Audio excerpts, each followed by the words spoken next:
RTO की पूर्व आरक्षक सौरभ शर्मा की गिरफ्तारी के बाद पुलिस ने मंगलवार को उसे कोर्ट लेकर पहुंची।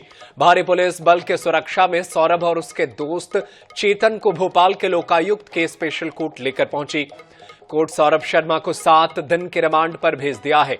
वहीं चेतन गौड़ और शरद जायसवाल को लोकायुक्त पुलिस कल कोर्ट में पेश करेगी। सौरभ और उनके परिवार के पास 500 करोड़ रुपए की अवैध संपत्ति होने का अनुमान है।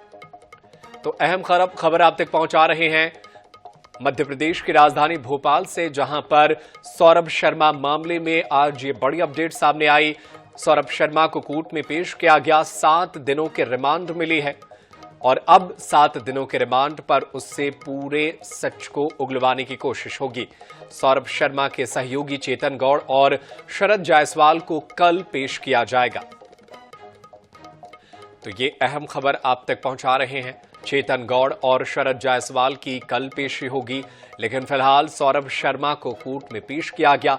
लगभग 40 दिनों से लगातार यह सवाल बना हुआ था कि आखिर कब सौरभ शर्मा की गिरफ्तारी होगी और कब तक इस पूरे मामले में खुलासे होंगे। विपक्षी दल कांग्रेस भी लगातार सवाल पूछ रही थी, लगातार ये सवाल उठा रही थी कि आखिर इस पूरे मामले में कार्रवाई क्यों नहीं की जा रही है और कब तक जो है सौरभ शर्मा की गिरफ्तारी होगी। ऐसे में पुलिस की टीम भी लगातार सौरभ शर्मा की तलाश कर रही थी। और चलिए ज्यादा जानकारी आप तक पहुंचाते हैं। हमारे सहयोगी अंकुश मौर्य हमारे साथ लाइव जुड़े हुए हैं।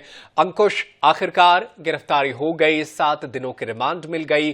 क्या अब ये माना जाए कि इसमें जो बड़ी मछलियां हैं जो अब तक लगातार बच रही थी, वो अब जो है कानून की गिरफ्त में आएंगी? देखिए, लोकायुक्त पुलिस सौरभ शर्मा को लेकर कोर्ट पहुंची है।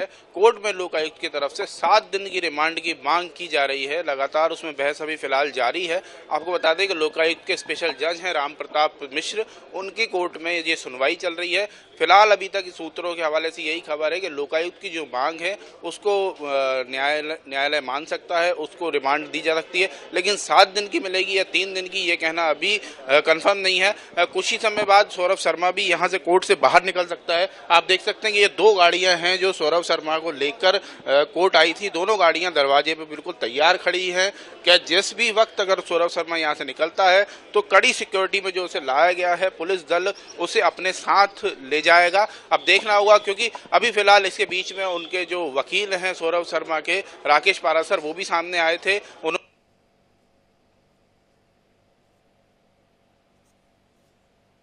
रिमांड मांगी है, रिमांड मिली नहीं है। और जो उसके जो वकील है पारासर, वो लगातार ये कह रहे हैं कि ये गिरफ्तारी नहीं है, सरेंडर कर दिया था सौरभ शर्मा ने। वो सुबह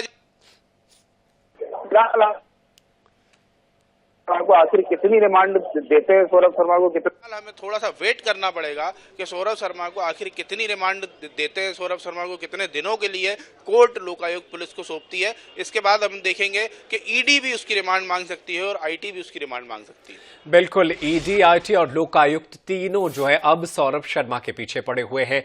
लेकिन अंकुश, एक बड़ा सवाल यह है कि उस डायरी को लेकर के क्या अब राज खुलेंगे, जिससे कांग्रेस जो है वो लगातार दिखाती रही है कि इसी डायरी में सबसे ज्यादा हिसाब किताब है, कोड वर्ड में नाम लिखे गए हैं। तो क्या माना जाए कि अब जब गिरफ्तारी हो गई है, जब अब रिमांड मिलेगी, तो उस नाम का भी खुलासा होगा जो कोड वर्ड में डायरी में दर्ज है? लेकिन महत्वपूर्ण बात यह है कि सौरभ शर्मा के सामने आने के बाद अब वो सारे काले चिट्ठे वो खुल सकते हैं। वो डायरी में जो राज दफन है वो सौरभ ही जानता है कि डायरी के जो पन्ने हैं उसमें क्या, किसके नाम का कोड उसने क्या लिख रखा था। लेकिन वो कितना उससे सच उगलवा पाती हैं ये जांच एजेंसियां, ये देखना होगा। बिल्कुल, एजेंसियां कब तक राज उगलवा पाती है ये देखना होगा। बहुत शुक्रिया अंकुश मौर्य तमाम जानकारी के लिए। आप नजरें बनाए रखिएगा, जैसे ही अपडेट आती है हम तुरंत आपके पास लौटेंगे।